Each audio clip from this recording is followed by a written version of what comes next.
Welcome to the Premier Betting Show. As always, I am your host, Tycoon, and as always, with me is the talent, Fox. How are you, Fox? I'm all right. Still trying to recover from last week, but other than that, I'm good. Yeah, we won't bring it up. We won't bring it up other than a brief mentioning of it later, but we won't go into any details. Just, unfair result for Liverpool this weekend. It's a bummer. And another bummer as we start the show is we had our first week of the season without profit. Very sad. We made it all the way to Matchday 8 thanks to before that that game. happened, or Matchday 7. Thanks to that game. Unbelievable. But thankfully, even with getting just boned, we still finished 3-3. We lost less than half a unit. It was minus 0.38 units, so not even 0.4 of a unit. But still, a loss is a loss. Stings a little.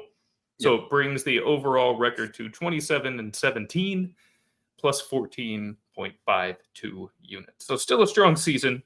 Just a very minor setback this week that we are determined to correct. We are going to have them. That's part of the ups and downs. Honestly, it was a great streak to start. And if our first losing week is this minor, I can live with that. Yep. I mean, the season-long results still speak for themselves. Up over 14 units. Beautiful thing. And the other beautiful thing is we have an opportunity, again, to add to that this week. Mm-hmm. Anything we need to address before we dive into the individual matches here? They announced the 2030 World Cup. 2030? Oh, who got it? I missed the news. Morocco, Portugal, and Spain. And some of the matches are going to be played. Right. We were talking about that. And then some of the matches are going to be played in South America. So it's just a little odd, but whatever. it's hopefully FIFA, so it doesn't surprise me. Over 7 years, they figure out the logistics. Well, and like I said, when I read it, it's like because it's the 100 years that they're doing something special in South America. So, just like we were talking, the concept of going from here to there to play your next matches just seems odd, unless they're staying there for those matches. But it's just weird. Well, like just something to pay attention to. Yeah. Well, that's what I would think. It would be just one. But I don't know. It's odd. I don't care because we get it here in the U.S. first, so we'll get there when we get there. Yeah, exactly. 2030 is plenty ways away. We have a World Cup in the interim. That's what we'll be focused on. Just waiting to finally start seeing the banners. For when it's here. Finally start seeing them to pop up, and then it'll feel real. It will, especially in Southern California. LA is going to be a host city, so. And when you have to convince all these places and dickheads like Jerry Jones to switch to grass. They'll switch it back to turf as soon as the World Cup's done. Don't you worry. Everybody just make it grass. It's so much better. It is better. Jesus. It's factual at this point, but it is what it is. They're just too cheap. Although I think there's something called Supergrass that, while the initial investment, isn't that cheap. I mean, it's not. It holds up much better than regular grass. I mean, it's comparable to turf maintenance, is my understanding of it. I got to do some more research in it, but they bring it up on less on the shows once in a while, too, right? Yeah. No, it performs like real grass, but it's easy maintenance like turf. Yep. So, but let's get to a sport that will never be played on turf, at least not in this league. Oh, thank God. And first match, we have Luton Town hosting the Spurs of Tottenham. Tottenham a heavy favorite, minus 225 here on the money line. Luton a big home dog at plus 550. Over under of 3.5, very much shaded to the under of 3.5 minus 170 there. And the spread is at 1.5 goals with Luton favored to cover. Both teams to score yes and no. The yes is the favorite at minus 140 and the no at plus 115. Given the events of the last couple of weeks, I know we have a bet here on the board that neither of us even probably want to say. We like it because we think it's accurate, No. but I almost just kind of want to say fuck that. Can't. But no, we're here to make money. Let's stay focused. Well, this is the wild thing to me, and it's not a lot of these. The spreads are always just so bizarre. Like, even it generally seems to favor the team that still is supposed to lose, no matter how tight or how big the gap is. Often, it's right. And it's just like, it always boggles my mind because it's just like, to me, this is, I wouldn't say easy money, but even at 1.5, like Tottenham should win this game 2-0, 3-0, or at least, comfortably by 2. They should. And I don't care. Like, Luton, cool, you picked up your first win. That doesn't mean anything going against a team like Tottenham. And though they didn't deserve it, they did win, and they're going to carry that into this match. And they're no matter what, they're still the far superior side. Right. I mean, like, my opinion of this team. It's not particularly high, but they are a good side, no doubt about it. And one thing you also get to know that they've done this far into the season is beat up on the teams that they're supposed to beat up on. The exception being Sheffield, even though they still pulled out the win. Yes. So, well, they've taken care of business where they're supposed to. Right. They smashed Burnley, who 5-0 Son hat trick. Yeah, so, and it's one of those things. It's like, maybe Luton Town puts one in, but I don't even see that happening. It should be an all Tottenham the whole way, but yeah, the spread's all I'm touching here. Same. I duly know, and I loved your comment in there. Just maybe a yes, but that's not giving respect to Luton, just disrespect to Tottenham, which I'll take that. But yeah, I won't touch either one of those. But yeah, I like the spread here. Yeah, no, I love the spread here. Unfortunately, I think it's disgusting, but I completely agree. Yeah. And at plus money, that's going to be too hard for me to resist. I will definitely be betting on Tottenham minus a goal and a half here against Luton. Well, and that's one of these ones too. Like, if you only win by a goal, like that, I mean, come on, this should be a 3-0 win. It really should be, in my mind.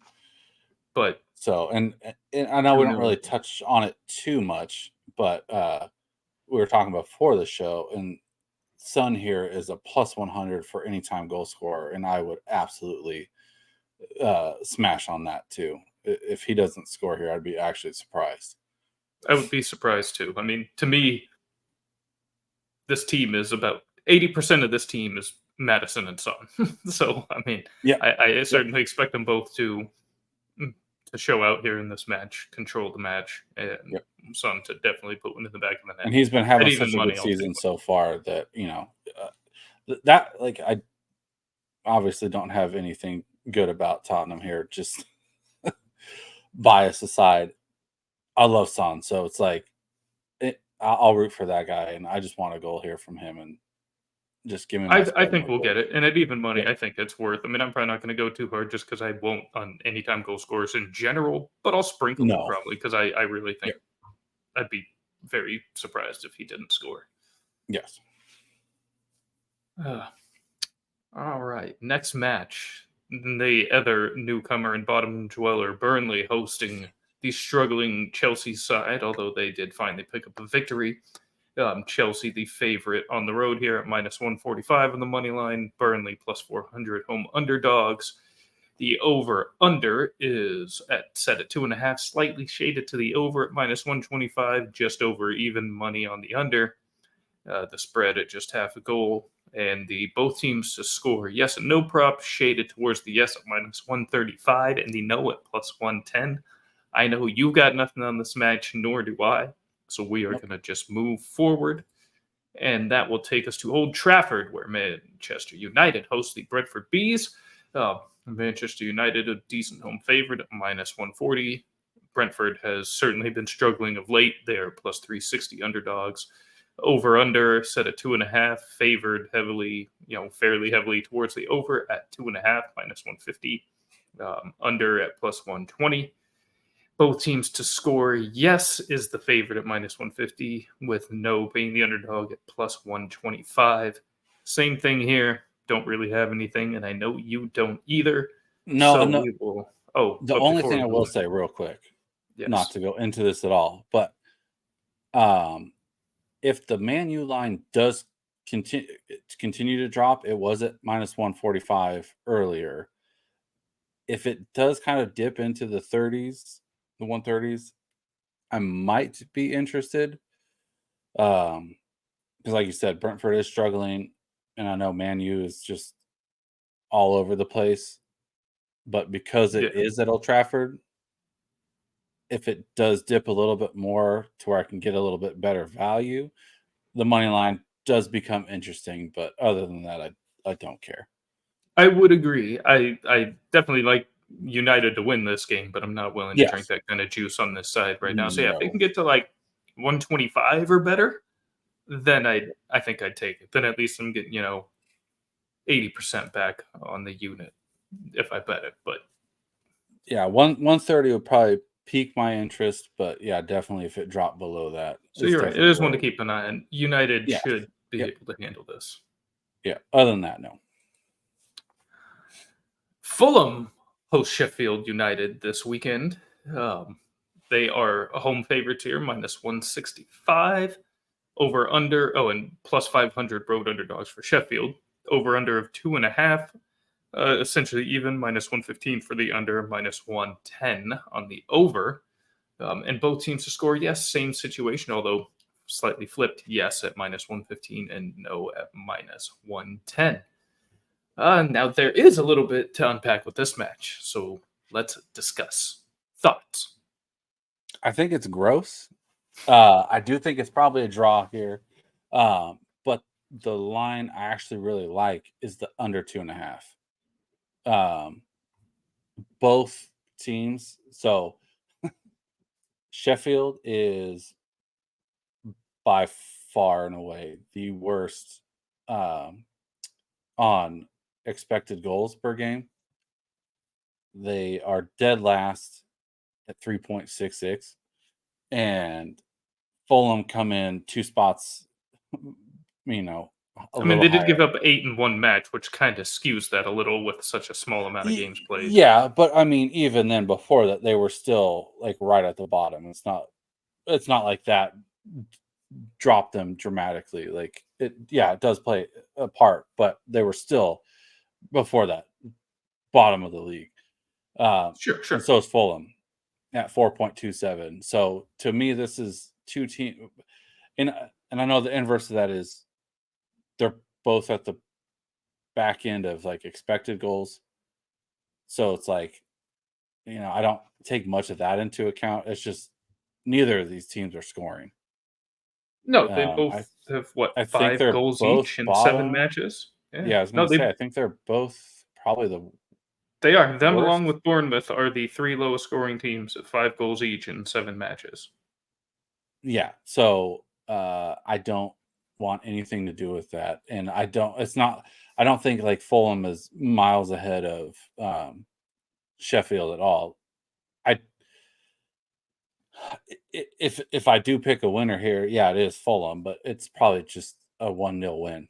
But I do see this probably being like a 1-1 kind of match. And I think we'd be lucky to see that. So it's just I don't see goals happening here. Like you said, 5 and 7, it's just gross. It's Similar to how I viewed Burnley Luton, frankly. I think a 2-1 type game is what's going to happen because, Right. again, when you have two lower, bottom of the table type teams, they And recognize their opportunities there. sorry, So, hold on. Let me cut you off real quick. I was reading goals for, not goals against. So none of what I said made sense. And the fact that the 3.66 and the 4.27, those are goals for. So like through their set of matches, like they're at the bottom of what they're being able to do. So it's like they're not giving the opportunity, whereas Brighton is the top of the table on goals for at 12.3, like expected goals. So like they can't even hit their expected, to where it's like I don't see them being where it's and I know like even Brighton's skewed because they've had like two matches where they dropped a bunch of goals in, but right. at the same time, like Fulham and Sheffield, they're not even getting the opportunities to get the ball into play into the net at all. So it's just gross to like even look at these numbers, and like they're against are 12 and 9.5 respectively. So it's like they're I not thought you were good enough. talking per match when you said that. That's why it didn't Oh, no, no, no, no, no, no, register no. as off to me. No. So it's just like they're not even getting the opportunities to score compared to everyone else. So you're getting like two bottom teams, and I mean it shows. Like you said, both are at 5 and 7 matches. So like that's where it's just it doesn't make sense to me to where like this goes over. Well, because there's two sides to that coin. Again, like Burnley and Luton, while they don't score much, they concede at exceptionally high rates. So the scoring opportunities come easier against these sides. And when you have two teams at the bottom of the table who struggle to get wins and recognize their opportunity versus a lesser side to possibly obtain one, I think that leads to some not necessarily more aggressive overall play, but higher risk tolerance on some individual plays. You might take some chances to put one in that you may not necessarily take before, and that can go both ways. Because if you succeed, at least as far as betting the total, if they succeed and score, great. Or if it's a massive mistake and concede, it's still a goal in the back of the net for the total. So Sure. Well, I and I this, like that. And as far as I'm going to finish this thought before yeah, getting go back ahead. in, the competition for these teams. Okay, it's been stronger for Fulham than it has for Sheffield on the whole. Yes. Yeah. Um, so I mean, as far as Fulham goes, and not that I'm like going to pretend that they should be some offensive power by any stretch of the imagination, but I'm not particularly surprised that they haven't done very well offensively. I mean, they've already had to face City, Arsenal, Chelsea. Um, and Chelsea, while they're not winning, they haven't really been conceding many in the way of goals. It's been a lot of low scoring losses. So Right. that's not crazy. Sheffield, on the other hand, yeah, not scoring against Nottingham, not Right. I mean, struggling in these cup games. My God. Yeah, so Well, and that's the other yeah. thing is that Yeah, maybe I'm not I as confident. mean in But I Premier wouldn't League take the play, under. I they've might just not touch that total. see, I love the under, and they've only both scored 2 goals once so far. So, I mean, the odds of them scoring would lean more on one or zero. So, like when I look at it that way, like yeah, the competition's a little bit different for each one, but at the same time, they're just still not getting it done. And Fulham plays at a little bit slower of a pace. Sheffield tries to press a little bit more, and I think that's just they're gonna meet in the middle, and it's just gonna be a muddled up, just slow, boring game. Yeah, Like I'm not watching honestly, this. oh well, of course not. Honestly, the Saturdays like sets suck. Um, I mean, the only one like I truly like would be entertained by is probably Man U and Brentford, and that's about it. The rest of these are just so gross. But no, I really like the under 2.5 here. Well, you have fun with that one. I won't be joining you on that particular ride, but I do like both teams to score yes, which I know is also antithetical to what you're saying. Now, I'm not convinced maybe that either team convinced enough either team can maybe get to 2. And I that's think the both hard part. teams are a good bet to concede 1. So Right. that's why I like that. Yeah, I'd probably lean yes as well. But that's one where I still don't think I could touch that one, just because I mean it. If you look at it and you're just recapping and it's 0-0, that wouldn't shock me either. So it's just I'm too uncomfortable to take that line. I'd rather just go for the under 2.5. And I mean, there's nothing else here to touch. Yeah, I'd have to agree. So we move to Goodison Park, Everton hosting Bournemouth in another battle of lesser sides here in the Premier League. Um, I made this note on our show sheet. I'm not going to touch this one now, but after I the tried to letdown warn you. last week, you did. I You did. tried to warn you last week. You did. But and in my heart, I do think they pull this off. But now I just can't do it. And now they're probably going to friggin' win by 2. There's going to be some beautiful, outline prop that I could have hit, and I just got scared off because I picked the wrong match first. That's just exactly how this is going to go.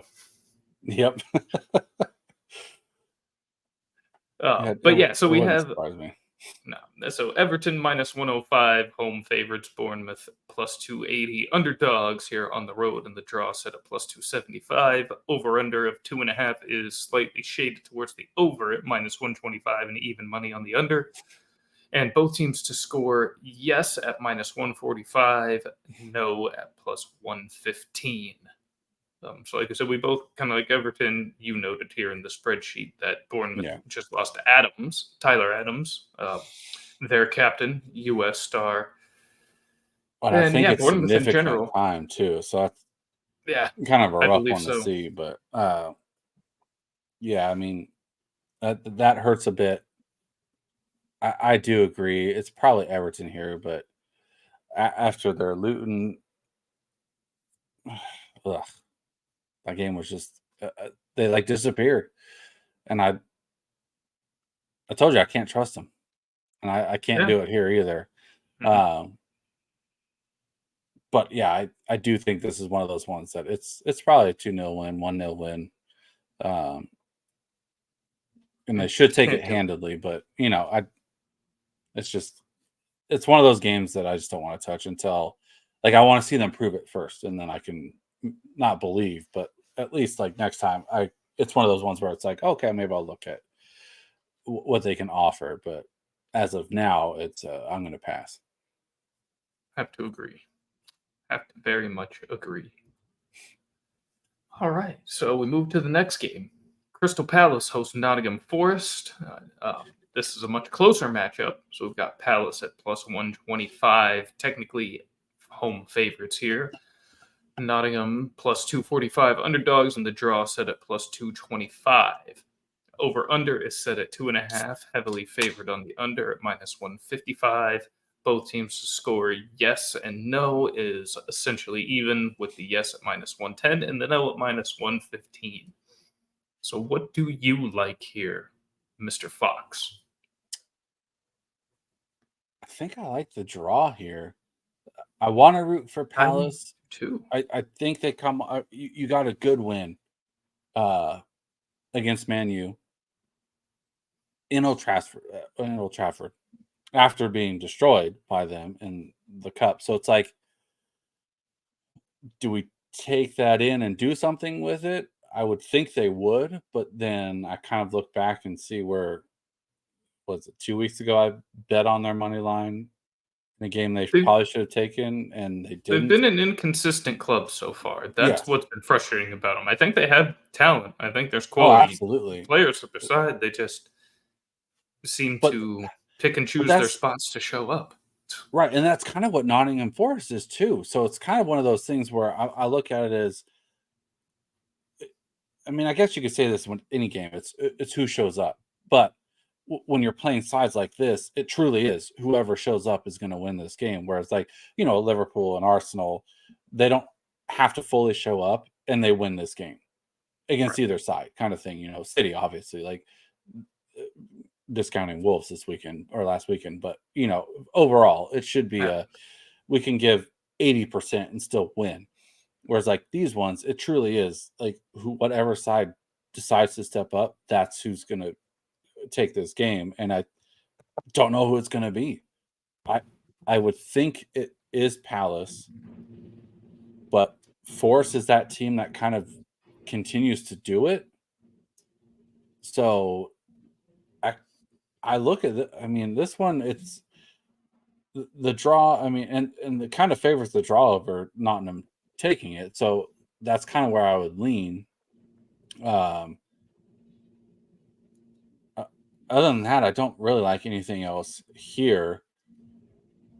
I would think probably both score, but again, this could be just a 1-goal winner and that's it. But if you're looking for something, I think I'd probably take the draw away from this one, just with how both have been performing.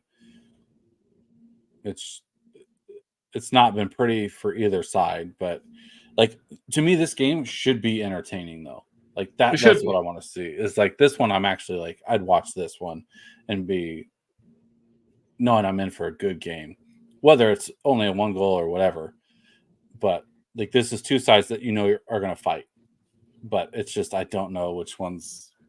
And that's the one thing that, even though I do kind of like the draw as well, is why I think ultimately I won't take it, is because either side does have the ability that if they bring their A game, they're going to win. If the other one certainly doesn't. So what I wanted to do was Palace draw no bet, but it was at like minus 190 or something. It was way too juiced, so couldn't touch that. I actually really like the under here too, but 155 again, way too juiced. Exactly. Yep. So unfortunately, there's nothing here for me to bet. But if I was to truly consider anything, it probably would be the draw. Yes. Yeah, and if I mean whatever you want to do, you're confident on it, you're not. I would only like if I was betting on it, I'd only put a half unit on it. I wouldn't even go a full here, just if you actually want to play that one. But I do think that's more likely the odds than one of these actually pulling it off. Yeah. I just wish I had more cojones to pull that one, but I just don't think I can. Now we move to one of the two highlight matches of the weekend here in my mind, and that is Brighton hosting Liverpool. So Brighton plus 205 underdogs at home, Liverpool plus 120 favorites here on the road, and the draw at plus 295. Over under set at 3.5 goals.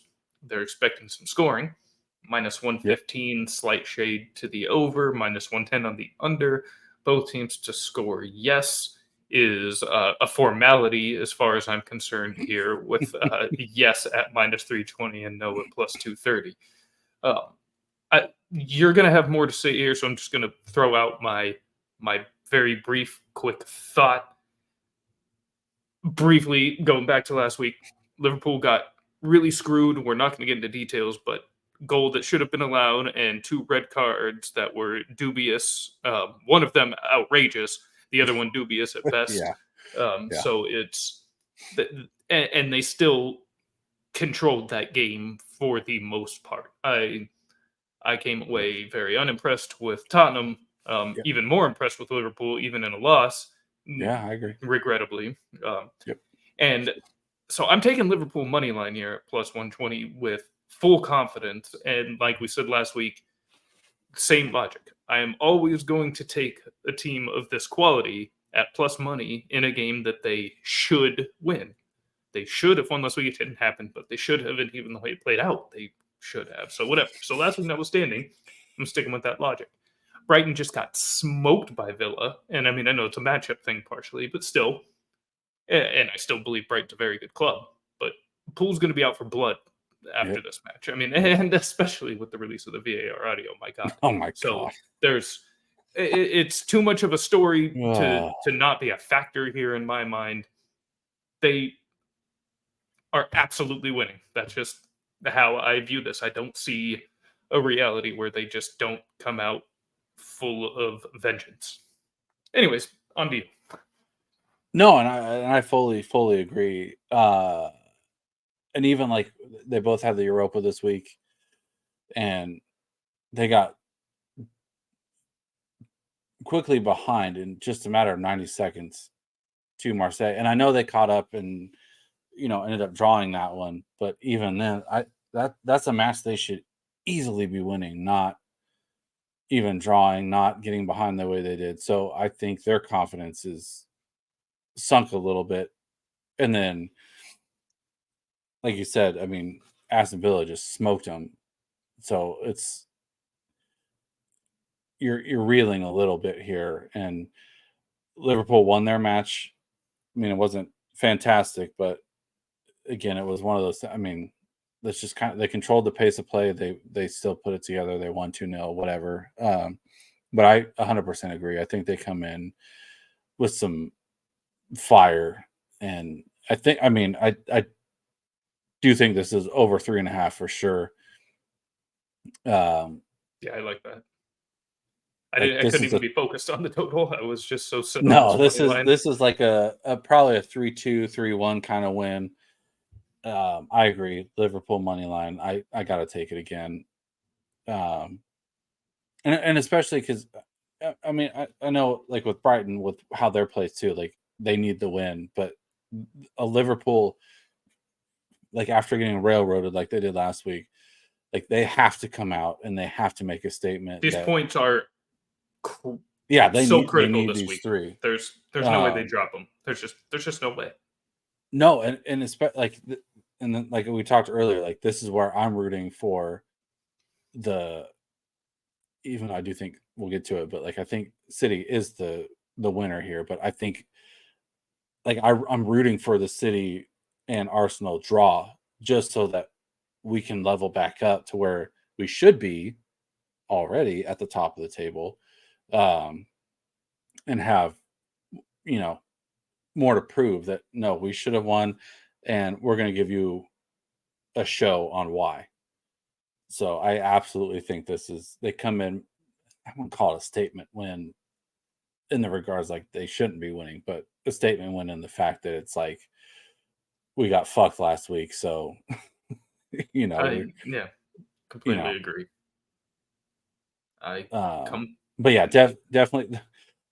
When I saw the boat to score at minus 320, I was on. I mean, I've seen high ones, but good lord, that one was just unreal. Yeah, I think for Arsenal, Man United, it was like 225 or something, and I knew I had to use it in a parlay somewhere because obviously that was definitely happening, and this is even more of a formality. So I'm going to mention also I will be using this in a parlay, possibly two in this weekend.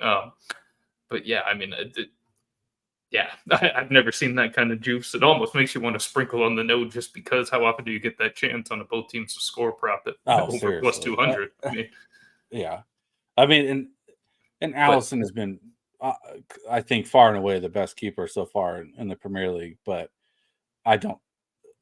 this one I don't think Brighton walk away without at least one. So same. But yeah, I mean, I wouldn't be afraid to put a little bit on the no just because it's. I mean, at plus 230, why not, right? Could happen again with statement on the mind, like you said. Could a clean sheet be a possibility? Yeah, theory. Yeah. Well, and I don't believe in homecomings, but I mean, you get McAllister coming back and all that, so it's like it's kind of like let's put on a show just to like show you what we got.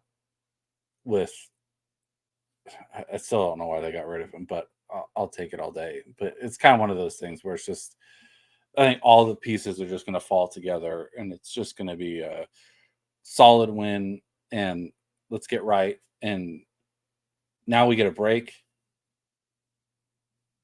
Let's like cruise kind of feeling to it. So I agree fully. So we move to the surprise winners of last week. Wolves taking out Man City, hosting Aston Villa, who are the owners of the largest victory last week. So we have the biggest win and the biggest win in two different fashions here, facing off now this week. Wolves are plus 245 dogs here at home. Aston Villa plus 110. Favorites here on the road, and the draw set at plus 250. Over under set at 2.5 goals, with the over being favored at minus 130, the under at even money. And both teams to score heavily favored towards the yes side at minus 170 and no at plus 130. You have a pick that you love here, and I'm going to get out of the way for you to announce it. I don't care about how last season went. Wolves seem to have their number, and I know it's Wolves at home. I don't care. Aston Villa has looked so solid. This money line is an absolute smash for me. Like when I even saw it was plus money, I was actually kind of surprised. I think they're giving the two parts is that they're giving Wolves the credit for cool you beat City, and I think the other half of it's you're at home, with a little bit of they had Villa's number last year, but I mean these are two different teams now, to where Villa's coming off of absolutely dismantling Brighton, who is still a solid team. It's not like that win was like, oh yeah, they should have. It was no, we're going to make sure that we take this home. With Wolves, yeah, they beat City, but if you watch it, and I guess it's a good thing for them. They took advantage of the situations that they had, but overall, like City still owned that game, and I think that kind of plays into this where Villa's going to see, okay, how they beat City. Let's not let that happen to us. Let's go in and continue the road we're on, especially knowing where they're sitting at on the table. This just pushes them further up. This is just, to me, a slam dunk win. I think it's a tighter match, yeah, but it's still I think it's still a comfortable win. Whether it's 2-1, whatever. It'll probably be closer than it looks, but it's one of those things that it's still Villa's going to take this one, and it's again like at plus 110. I was really this and the Newcastle line were both ones I was very surprised by. Yeah, we'll get to Newcastle because I agree with you on that one as well. Well, and actually, I think Villa's up to plus 115 now, so even better. And I definitely see the love for this, and I guess, I don't know, it's not really anything database. This is one of those things, one of the situations where I look at it and think it almost seems a little too obvious, and so that's kind of what makes me nervous about it. Like, what does the book know about this match that we don't? That's why the line is like this. It arouses suspicion in me more than excitement, this one, for some reason. I get that. Like, it's harder for me to put together why, despite Wolves beating City, despite the home field, despite owning them last year, I think that's just all it is. I think they're giving Wolves a little bit of credit, which they deserve, but I think it's not giving Villa enough credit, and that's where I kind of look at it as no. Villa far and away is a superior team here. They are, and I agree that they should win. That's why it's so Like I said, suspicious. It shouldn't I get it. be plus money. No, it really shouldn't. In a way. I'd feel so much better about this if it was like minus 105. And I know that sounds weird, like less value would make me feel better, but in No, this I case, totally I feel get like it. it would. I think a lot of it truly plays into it just being at home for Wolves. Mind you. I guess. And I mean, there probably is a lot of weight I think for this sure if on it's the City flipped, win, but gosh. yeah, I think it's flipped and it's at Villa, it's probably minus 125. Oh, it should Range. be. I think it would So, be much more than that. It should be over so like minus 150 and this. Wolves, it is a little bit of a tough place to play, but just the form of Aston Villa has just been so solid. I'm just going to keep riding it, and I get it. You took down the top dog, but I mean, it was just it was they played into what they were given, and overall, City still owned the game. So it's not like Wolves came in and dominated, you know. Whereas if Wolves came in and dominated, that'd be a little bit more of like Right. ooh, wait a second, maybe not. But it was they got breaks and they took advantage of them, and they're a good enough team to do that. But I think but that's the thing is I don't think City hasn't been on the at the form I think Villa has been at, and since I think it's the calendar year, Villa is second in points next to City. So I mean, it's like it sucks to compare them because Wolves just beat them, but that just shows you how good Villa has been. So that's kind of where I just take it is Villa has taken those steps and they keep going forward, and you just smash the team that on paper is probably better than you in Brighton. So let's just keep going. That's what I'm taking from it. So I absolutely love this line, and it will come back up later. It will. But we move to the second to last match that we'll discuss here. West Ham hosting Newcastle. West Ham plus 240 underdogs at home. Newcastle plus 110 favorites here on the road. And the draw set at plus 275. Over under is 2.5 goals. Favored on the over at minus 140, plus 110 for the under. And heavily favored for both teams to score, yes, at minus 175 versus plus 135 for the no. Um, we definitely agree on this one. And you already alluded to it. Another surprise. Although this one actually makes slightly more sense to me to be, A barely little plus bit, money. but even with the form Newcastle's been, I mean, they just destroyed. No, it's more about I think PSG. West Ham is a better Yes. side than Wolves. So Well, but even so, you just slam PSG. You took care of Burnley. You're coming off an 8-0 win. And I mean, I get it. It's West Ham at home. And West Ham is a fairly decent side. Like they're not anything to like. oh, I think there's a bigger gap disregard. between Villa and Wolves than there is between Ham and Newcastle. That's so Sure. But I would say, I mean, just off because I think form Villa's alone. better than Newcastle, and I think Wolves are worse than West Ham. So Yeah. I think Newcastle and Villa are like right there, but I do they're agree with close. the I give the logic. edge to Villa.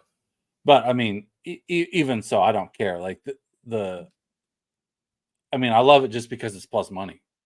So I mean, I'm not going to be mad at it. Yeah, no, But that's why it makes me a little less suspicious than the Villa one, though. Like this yeah, one, I can at that least makes more see sense. Yeah, why it might be just barely over even or right around there. Whereas Villa, I feel like even in that match between minus 110, minus 115. yeah. But I mean, even then, Here, this is one where I was kind of surprised, where it was like the same thing. Like, how is this not like minus 105, 110 area, just with how well they've played? But But we agree. Great line, plus Yes. 110. That's the Oh, most important thing here. Absolutely. I'm pretty confident them handling here against West Ham, even though they are behind them on the table technically, but they've had a little bit of a tougher road so far. I think West Ham, as we've talked about for the last couple weeks, kind of fool's gold. Their early performance, sitting there in the top 5 for a little while. Well, they're probably a top 10 club. Yeah, top 5 is. They're a good team. They're a good team, but yeah. Now Newcastle is humming right now, though. Yes. Oh, absolutely. Like I assume this drops a little closer to what, Sunday? Yeah, Sunday. I would expect it to. So if you can grab it at this now, I would definitely take this one pushing to early. get it here faster than sitting and waiting to see, because it's not going to go up. No, don't hesitate with that one. And even with the juice, I like the over, like a lot. Yeah, I'll drink minus 140 for this. I'm very confident.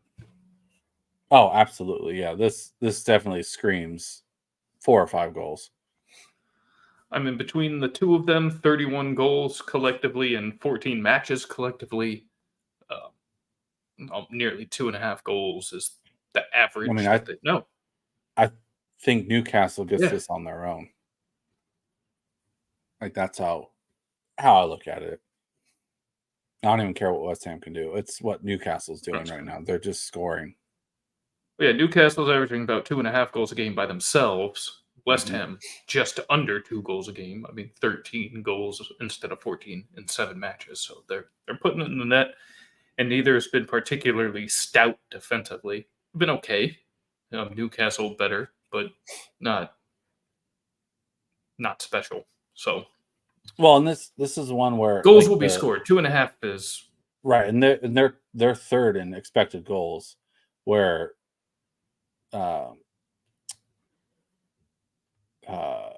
West Ham are at the bottom of goals against. So it's like, I just think this is more Newcastle putting balls in the net. Yeah.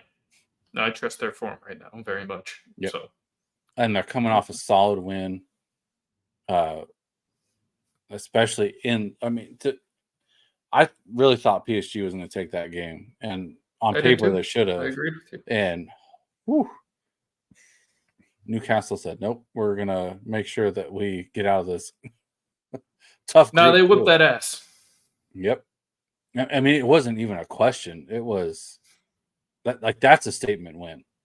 Yeah, it really was huge. So huge. I mean, and it was funny because we picked PSG to win that one, and then we did. It was when I started watching like the pregame to it, and just watching the fans, I was like, "Oh man, I made the wrong choice before the game even started." Just watching that stadium just explode with it was black and white everywhere, and I mean, it was, they fed off the atmosphere. They just played so much better. It's kind of how I felt watching Arsenal and Lens, man. That Lens crowd was holy. Yeah, they brought it. They were ready. I mean, that's probably the biggest match they've had in this stadium in over a decade, anyways. I mean, except for when PSG comes to town, pretty much like they're not getting the clubs of Arsenal, Liverpool, City level. That's so. I mean, this is, and I should have factored that in more. Like, no, this is a cup final to them essentially. That crowd was ready for it. It was crazy. And Newcastle crowd was very much like that as well. And it was one of and Newcastle just put their foot on the pedal and just did not let up. So that carries in. I mean, that's a huge win. This isn't a team that gets complacent on we got a huge win and now we can just kick back. No, this is we got to keep going. We want more. Like had they lost, they stay aggressive. Yeah, I would have not been as weary, but like it'd be more of they're coming in with their heads down. But this is we beat, to me, a superior side with ease, and now they get West Ham. it's not. They're no slouch, but I mean, still, it's. Oh, it's a good spot for them. I expect them to carry the momentum. Mm-hmm. Right, and then we move to the final match and the second highlight match of the weekend, the top of the table, two top three sides. Arsenal hosting Manchester City at the Emirates. Arsenal plus 195. Underdogs at home. Man City plus 145. Favorites here on the road. And the draw at plus 240. Over under is set at 2.5. Minus 120, slightly shaded favorite there in the over, minus 110 on the under. Arsenal, I'm sorry, and then the both teams score prop favor towards the S at minus 150, no at minus or plus 115. My apologies. And this is just gonna be a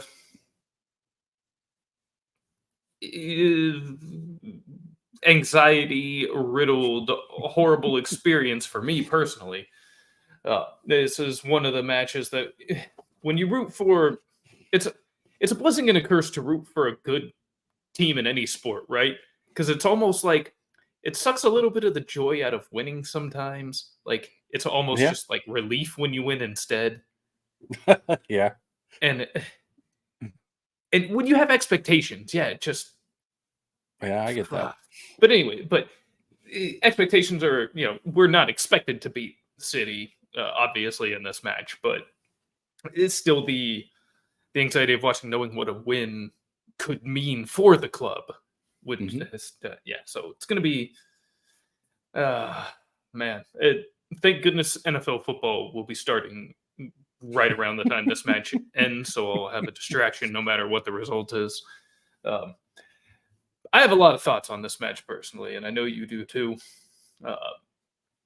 And trying incredibly hard to be as objective as possible in this match as well. And I will say the most logical conclusion to come to is to expect the City win. I will admit that. I will say though, a big part of this match depends on whether or not Bukayo Saka is in the lineup. Right now, it's looking like he's not going to be. That is not a given, though, so I'm not going to treat bets as if for sure he's out yet. No, I would lean the no as well. And I honestly, even if he's in it, he's not 100%. There's no way. The way Arteta made it sound is I think it's maybe worse than what it really is. And I saw reports like England even is kind of concerned about his overall fitness levels. So I think with them even calling everything good. Hopefully that means they don't use him at all the entire time. He rides the bench the entire international break. Please, he needs a rest. I'm hoping they do, because he should have already had a rest. He should have. And I agree. Like Bournemouth, we talked about earlier in the day.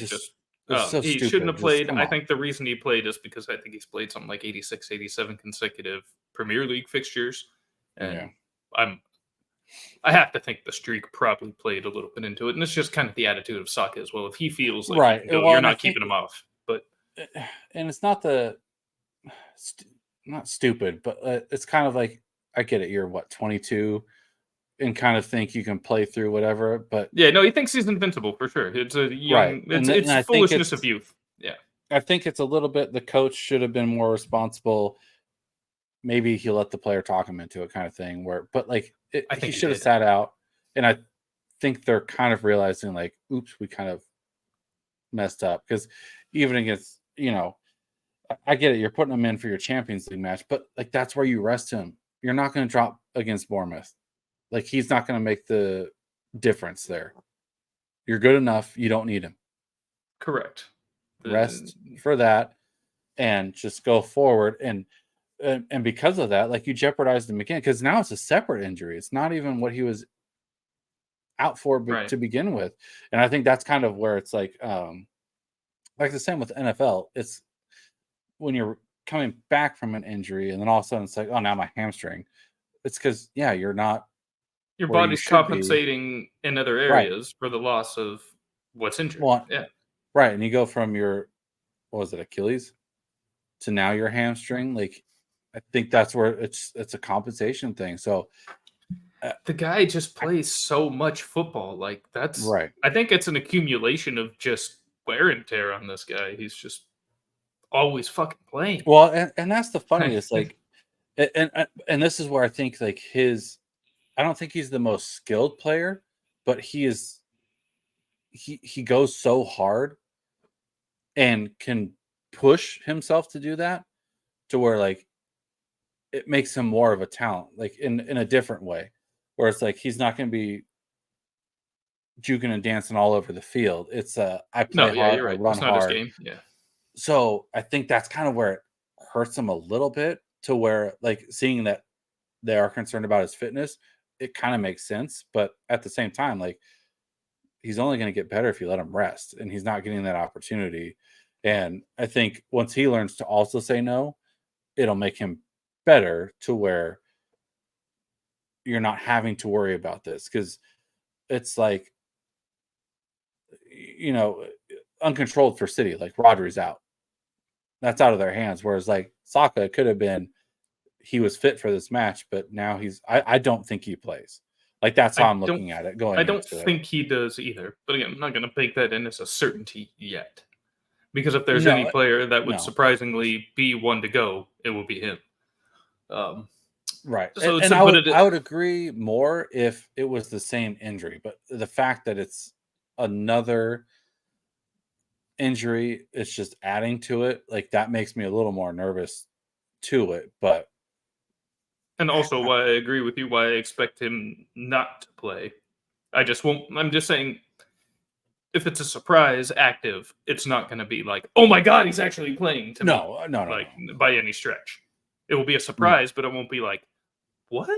It'll be like, Yeah, huh, okay. But yeah, I'm with you. I don't think he plays.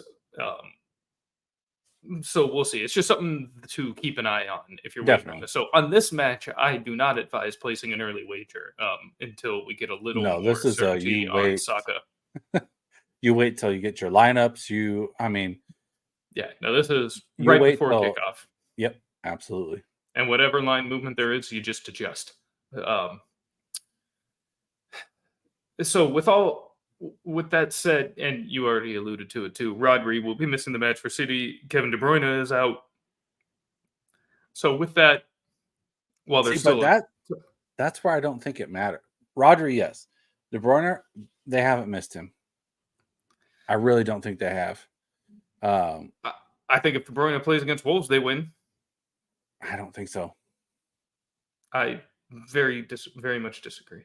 But I think they've been just fine without him. I mean, yeah, they still have a ton of talent.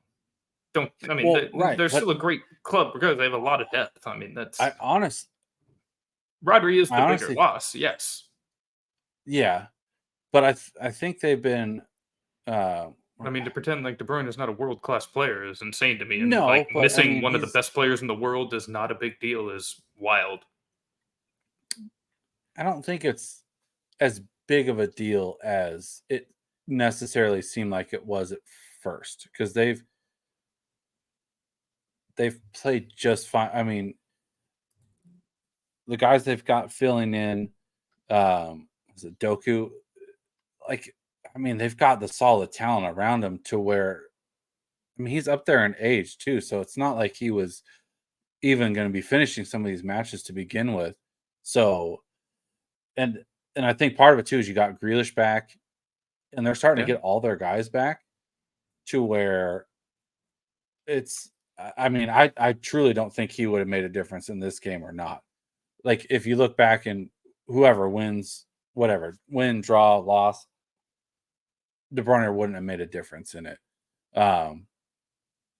Honestly think like the way they play, they're already slow paced.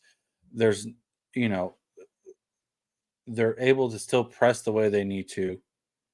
And you're going against another slower team, not as slow, but they're just looking for control. And I don't think it was like all focused on him. Um, that's where I think like the center midfield is more of like the issue, and that's where I think the difference breaks. But I still think they're superior in that area. Like this is where it's probably good for them. This is where Havertz starts on the bench, and that benefits them. Just so that midfield. If he does, I mean, if Saka is not playing, Havertz is going to be starting. Will he? I think so. I don't know. I mean, I think that's worse for them if he is, but I think I just think it comes down to the talent of City is just too hard to deny, and I kind of thought. I mean, no one's denying that. No, and I'm just saying, like, overall, like, this is where, like, I hope for a draw just for the Liverpool side of me, just where it puts everybody on the table. But I do think City come through on this one. Just because, I mean, one, they've had Arsenal's number. I didn't know it was this crazy. No, we haven't won since like 2015 against them, I believe. Yeah, it's been 12. So. It's been 12 straight losses. Yeah. And that was just like wild to even see. And sure. I mean, but remember, most of that time, Arsenal has not been a good club. We haven't really been good, except for last year. So, I mean, up until I wouldn't have 3 years ago, this. neither was Man City. So I guess that kind of evens out. But it's just Man City is the team that, like, whether they go, they're kind of like Liverpool in the fact, like, if they go down, I'm not worried about it. Whereas, like, to me, if Arsenal go down early or whatever, like, that's where I feel like they have a harder time coming back. Whereas, like, City can go down, and it's just like they don't care. They just play the pace at their rate, and they push what they want to push. They control. Like, that's what they're so good at, is just controlling the game. And I think that's where Arsenal struggle a little bit. And I mean, they haven't really been down this season, so. Well, no, that's what I'm saying, though. But so we don't know. But I mean, just even from last year, it's like, but it's more towards City. Like, if they go down, it doesn't matter because they're going to come back. And I mean, they've done that quite a few times this year already. And then it's not, they come back and it's, oh, here's a goal. It's, they come back and then they make sure they stay up. It's not like, there's no question. It's, okay, oops, we messed up and now we're going to smash. And that's generally how it's played out for them. Like I said, like, even though they lost to Wolves, they had, like, they controlled that whole game. And it's just like the giveaways, like, they're going to clean that up. And hopefully going into this one, it's like, the only thing I'm taking from this match is the both to score. I do think both get on the board. I don't, like, to me, this is probably kind of what they've been all year, is like, this is a 3-1 win. They've put it to Arsenal both games last year hit over 4 or more.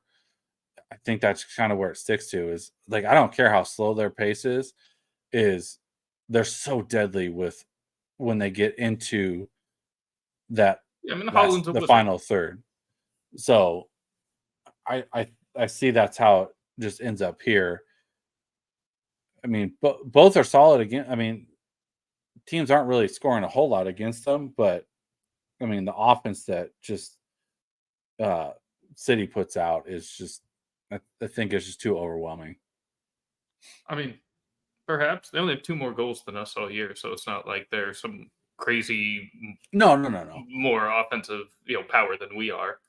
Well, I'm even more looking at just like the expected and just the overall how the offense looks is just better. And sure, yeah, I don't think anybody's going to deny that. I don't think anybody will deny that at all. And if Saka doesn't play as we don't expect him to, then yeah, I mean, I lean towards a City win as well. I think more 2-1 than 3-1.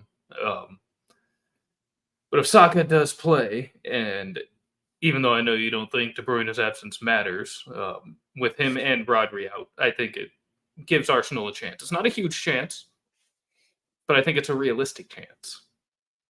And probably not even to win. I would just lean probably more towards the draw, which I would personally take. I would too. Yeah, I know you'd be very happy with that. Yeah, if we can come away with at least a point here instead of giving 3 to City, I will consider that an acceptable result. Put it that way. Obviously, very much hope that I'm wrong. And a lot of what you say, I do agree with. Don't get me wrong. I mean, the City is the better team. They're the best team in the league. I don't think that's really much of a debatable, issue at this moment in time. But I still think the injuries do open up a small window if our own injuries don't also close it at the same time. So that's just praying Saka can get in there, play a half, give us a chance, and see if we can, hold the line defensively there in the second half. We'll see.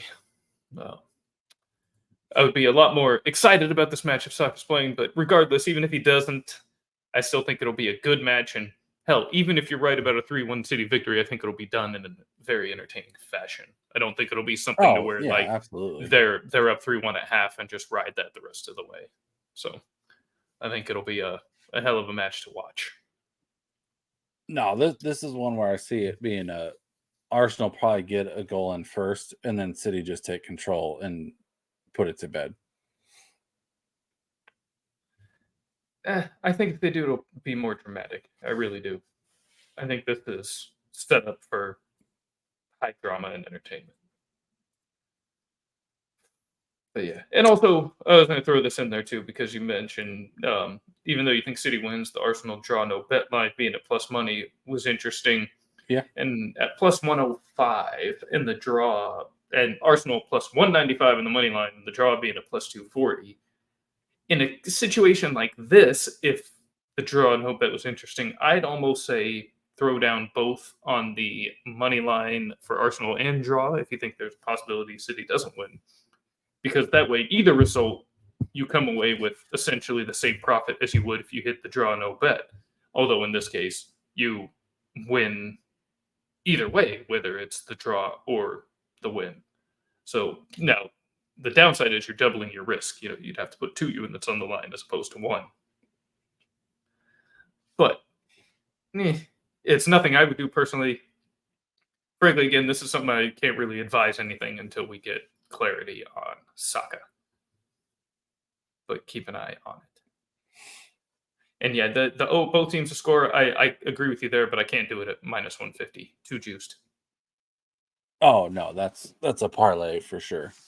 If you're going to throw one in, but I mean, truly, this comes down to, especially for these teams, more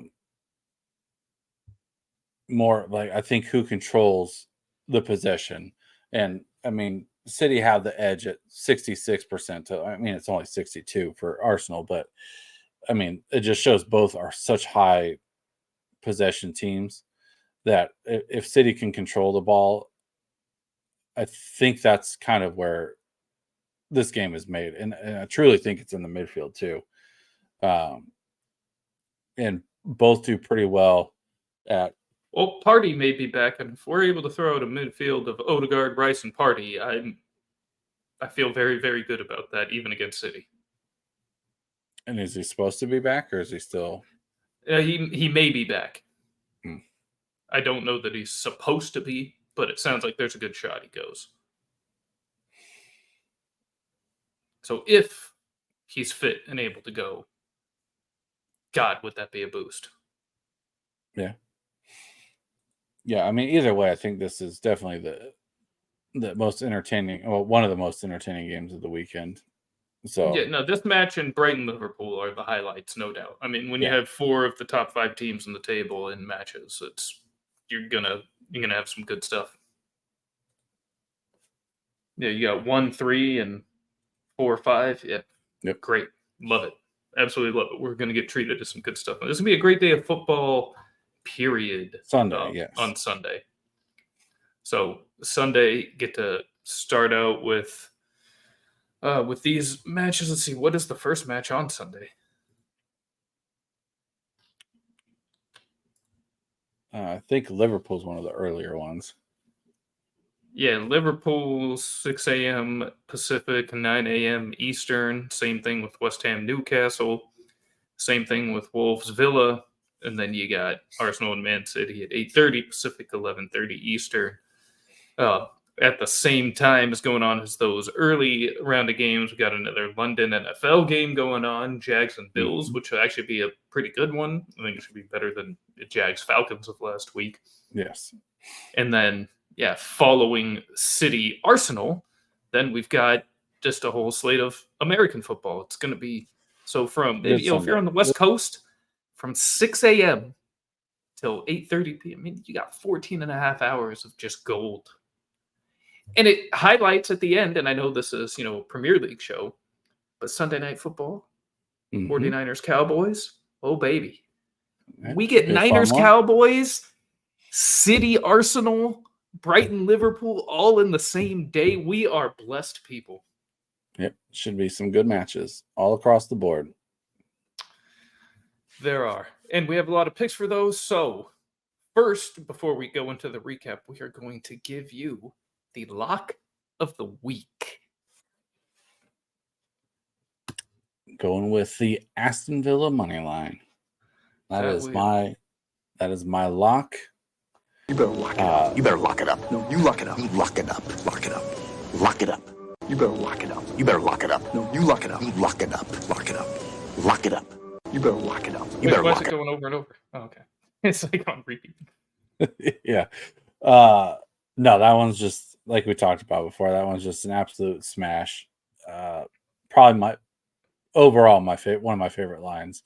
Not just a guarantee, but just so tasty. Plus 115, yes, sir. I wanted to use Liverpool, but I see why you got Villa in here. Yeah, I get you. We'll let this ride. And you got a nice little parlay here as well. Oh yeah, this one's kind of fun. I got Tottenham money line, Arsenal, Man City both to score, yes, and the Aston Villa line, plus 388. This one, whew, I'm excited about this one. Yeah, and it's got a really good shot. Frankly, I think the scariest one there is Arsenal, Man City. Both teams have scored. I actually agree. I do agree. But like a variety of outcomes wouldn't surprise me. But would a Man City 1-0 win be that surprising to you? Yep. Not to me. No, not at all. Nope, not at all. Not with the style these teams play.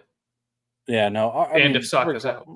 Yeah, well, I think regardless of Saka out, I still think just with how Man City play, they do give up goals. So it's not a lot, but I do see one. I mean, only 5 all season. 2 of them in one match. So really, only 3 goals, half a goal a game. Otherwise, outside of Wolves. Well, I guess too much. I guess Premier League. I'm even just thinking of. Yeah, I know you think of it. Lesser teams of. When I analyze Premier League, I tend to focus only on other Premier League matches. I try to, but I still look outside of that. Just as I know, not a full lineup of playing, but like you're still playing Champions League, and they're still putting out a decent. Champions League, I do consider that's true, but I don't really consider the other cups: FA Cup, Europa, Community Shield. I never factor any of that in. No, FA Cup, I do a little bit. That one they take a little more seriously, but it's one of those things like you're letting teams that shouldn't hang around. So, and you still got like your full lineups in there. So I think Arsenal, I mean, far and away the best team they've played so far. So they should at least get one in. I think that I agree with it. I'm saying as far as these go, even though it's a heavier favorite than the Villa money line. I think it's the one Yeah, that does. I mean, if you want to swap it out for like the Liverpool Brighton, I don't hate that either. It'll bring it down a little speaking bit. of that, that's what I threw into my parlay this week. So I took the same Tottenham money line. Instead of Villa, I took Newcastle money line, and instead of Arsenal City, I took the Liverpool Brighton, both teams to score yes. So you're getting a whole another $100 return here. I'm at plus 388, but I'll still take the plus 288 here. No, I think love there's this one too. A little less risk, mostly with the both teams to score a prop. I would be truly shocked if Liverpool Brighton didn't hit. I wouldn't hate it just as a sure. As my Liverpool side, but yeah, I mean, I got to be realistic there. Brighton at least put one in. Brighton, they score, and Liverpool's the same to me as the Arsenal Man City. Like they're two teams that are too good to not score. I feel like when the heavyweights get together, usually both find a way to. I don't care how happen. You could have the best line in defense, and I don't care. When you have that kind of scoring talent, they'll find a way. Exactly. One talent outweighs the other, and it's usually the offense to me. So I like it. Fully agreed. Yes. And then here's my recap of what I like for the week. You got some nice picks here. So Tottenham minus 1.5 goals. Versus Luton at plus 115 for a unit. I am 100% with you on that. Fulham and Sheffield United under 2.5 at minus 115. Aston Villa money line plus 110. The lock of the week, as we just said, even doubling down with the parlay, which we'll recap again in a second. Aston Villa spread as well at minus half a goal at even money. Newcastle money line at plus 110. And the parlay of Tottenham money line plus Arsenal, Man City, both teams to score yes in the Aston Villa money line for a juicy plus 388 payout. Mm-hmm. So hold on. Pull that back up for just 1 second here. So we've got 6 here. So another 6 bets on the board. Yep. Looking to at least get this. If we I'm pulling it back up because I want to make note. Again, we touched on this a tiny bit last week. I know we're getting long in this episode. I apologize for the length, everybody, but I feel like this message can never be overstated enough. It's not just enough to make correct picks. It's important to make the right picks that pay the right amounts. Yes. There's only one bet here that is not at least even money. And that is critical. Because the reality is, unless you are a true savant and a just elite bettor, and elite bettors don't do YouTube shows, by the way. Anybody that's doing this, it tells you they're in that top 1% of bettors is full of shit. Because they're out there just making mad money betting, not doing this. Nope, they're not going to share. So going, you need to hit with typical, say minus 110, minus 115 level money line, 55, 60% to make money, to be profitable. When you are dealing with enough plus money like this, and in a sport of football like this that offers realistic plus money opportunities like this, it's important to seize them so that way you can go 500, go 50-50 as probability would indicate with your picks and still profit. If everything is minus 110, minus 120, minus 130, and you're going 500, you are losing money. Yep. So it is important to get good paying bets. Getting it right matters too, don't get me wrong. But you gotta pick the right stuff. Yep. So and that's why I love this week so much was that, as I'm putting these in, I'm like, oh, yeah, I only like you said, I only got that one at minus 115. And I mean everything else, obviously your parlay is gonna be plus money, but everything else. We're barely drinking juice. The only thing not on your list that has any real juice that I'm taking was one of the totals, and I can't remember what it was now. This one for the West Ham Newcastle. Oh. Yes, I'm drinking that juice, but other than that, and that's part of the reason I didn't even put it on there is I don't. If I can sparse out where I can get the more plus money that should be hitting, like that's why I want to take it. Is like you said, it's just I mean, we can go 3-3 and still. I mean, shit, we can go 3-3 and still pick up almost 3 units, and call that a good day. Where last week we were just screwed by that Liverpool pick, but other than that, I mean, even still, minus 0.38, I'll still take that as a loss. I'm never happy to take a loss, but I don't even take a full half, Not even a full half a unit or unit. half unit. Yeah, like I'm happy with that still. That's going to happen. It is. So Not it's every just week one of will be those a winner. things that. And if you can't accept that you don't win every single day that you bet, you probably shouldn't be betting. Right. No, we're going to have bad weeks. We're going to have good weeks. But, I mean, overall, our goal here is that the good outweigh the bad. And so far, we've far surpassed that. So, I'll take a bad week. And I'm going to throw that out there one more time before we get out of here. So far, we are 27-17 from plus 14.5 units, just rounding a little bit. 14.5 units over 7 weeks. An average of winning a couple of units a week. So, obviously, that's going to vary, but that's why it's also important to stay consistent. And again, pick the right bets. Yep. And final note before we get out of here on the same thing, and on the note of choosing the correct bet. So even normally, because of what we chose and because of what some of the wins were, it only was just minus 0.3. Right. Typically on a 3-3, Exactly. you're betting a unit on stuff. You're probably losing nearly a full unit, if not slightly over a unit. Right, I was going to say that, or like a normal odds. unit and a half. So, yep. So it even helps you limit the losses on the losing weeks. Yep. It's just, and I'm not saying go out there and bet exclusively plus money. That's stupid. Those are underdog bets for a reason. They hit less No, often you're asking than normal. for trouble there. Yep. But football here is a unique sport in terms of the plus money bets that are offered. They're a lot more realistic to hit many of these than you'll find in any other sport that America follows. So, yep, absolutely. So yeah, that's the final public service announcement. So we've got our picks. We've gone through the match. We've got some bangers. It's going to be a tremendous, tremendous Sunday in particular. Yep. So please take these bets. Go take them to your books. Take them to your apps. Do whatever the hell you do. But most importantly, and then we're off next week, obviously, for the break. And then I have work trip that I have to go on. So we'll be off 2 weeks. But I can't do it from the hotel. Maybe I'll see. We might not have the graphic. We might have to fuck around a little bit, but we can get you on the phone out in the hotel bar with your little coworkers back there pounding Newcastles and whatnot. We'll see, because usually what is it, Thursday night?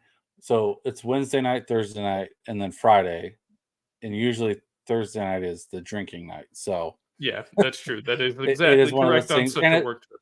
And it is a little harder to bring all the the mic, the everything with me. I'm fucking with you, dude. I will bring it. I will bring it just to see, but plan on it being 2 weeks. But I will still put picks in. I'll still have picks to put in when we come back from break. But maybe I'll go rogue, do a bootleg show. There you go. But and even then, I don't think it could have the weight. I don't know if I could do this without you. Yeah, I don't think I can. I appreciate that. I think you could, but it's one of those things too. I think when we come back, it's either the week, one of the weeks after. Like we're running like 2 match days a week. Like the schedule gets really stupid for a couple weeks, so it'll be some fun times for football. Yeah, that'll be crazy. We still have to figure out what our scheduling is going to be for that. That'll be interesting to figure out earlier in the week. Could provide some logistics issues, but we'll figure it out. We'll figure something out. We won't leave you, the beautiful viewer, hanging. That we will not do. So one more time, make sure you get out to your books, your apps, your bookie, your whoever the hell you place your bets with, your boys in the office. I don't care. Just take these bets and go lock them in. Lock them in. Peace.